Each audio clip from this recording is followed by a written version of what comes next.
हरिवंश गुरुदेव, आपके चरणों में कोटि कोटि प्रणाम।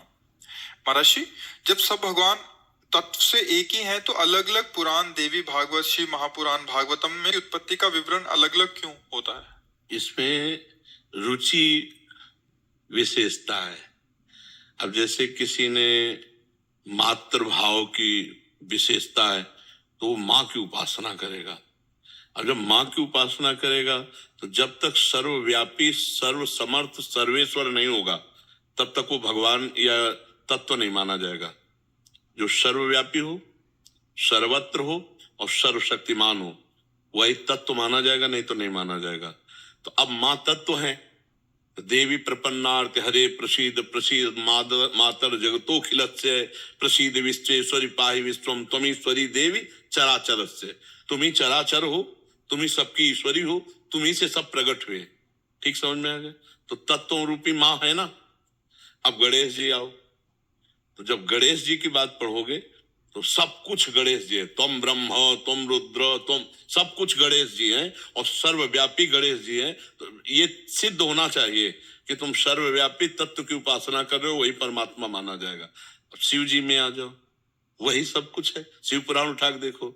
अब राम जी में आ जाओ, वही सब कुछ है। कृष्ण जी में सब। तो हमारे प्रभु ने भाव के अनुसार उपासनाएं व्यक्ति की, जैसे कोई भगवान को दोस्त मानना चाहता है, कोई भगवान को पिता मानना चाहता है, कोई भगवान को माँ मानना चाहता है, कोई भगवान को भगवान मानना चाहता है, कोई भगवान को भगवान न मानकर अपना पुत्र मानना चाहता है।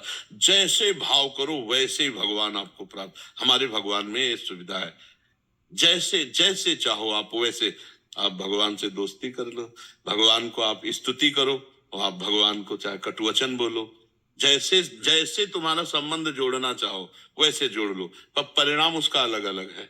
हाँ, तो हमारे भगवान में, हमारे धर्म में ये विशेषता है कि जिस भाव से चाहो आप भगवान को जप सकते हो, भज सकते हो और प्राप्त कर सकते हो। और जिस भाव से भजोगे वो सर्वव्यापी होगा। यहाँ तक जैसे गुरु, तो अब देखो गुरुदेव के लिए देखो, देवी के लिए बताया, राम जी के लिए बताया, सिया राम में सब जगह यानी चराचर जगत। ऐसे गुरु के लिए अखंड मंडल आकारम व्याप्तमेन चराचरम तत्पदम दर्शितमेन तस्मै श्री गुरुवे नमः। जब तत्व हम उसे ही मानेंगे जो सर्वव्यापी होगा, सर्वशक्ति संपन्न होगा। तो इसीलिए जिस पुराण को देखो वही सबसे श्रेष्ठ माना जाता है, क्योंकि वही श्रेष्ठ तत्व माँ बना है, वही शिव बना हुआ है, वही राम बना हुआ है, वही कृष्ण बना हुआ है, वही सब रूपों में कोई दूसरा तत्व हो। तो अभी जो लड़ते हैं ना, ये अज्ञानी जीव है, इनको ज्ञान नहीं है। जिसे तुम माँ मान के भज रहे हो, उसे वो पिता मान के भज रहा है, उसे वो प्रभु मान के भज रहा है, वो उसे पुत्र मान के भज रहा है, वही है। तो आप कह सकते हो माँ पुत्र कैसे हो सकती है, ईश्वर पुत्र कैसे हो सकता है? तो ये तुम्हारी सोच है ना, तुम्हारी सोच में इतनी दम नहीं है। तुम माँ की सोच में मिलाओ, तब आप देखोगे तुम ईश्वरी देवी चराचरस्य। चर अचर रूप वही सब बनी हुई है, वही माँ जो शक्ति है ना, वही चर अचर रूप बनी हुई।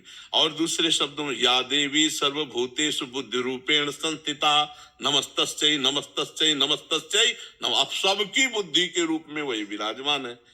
और अगर आप श्री राम जी को देखो तो जड़ चेतन जग जीव जत सकल राम मैं जानी।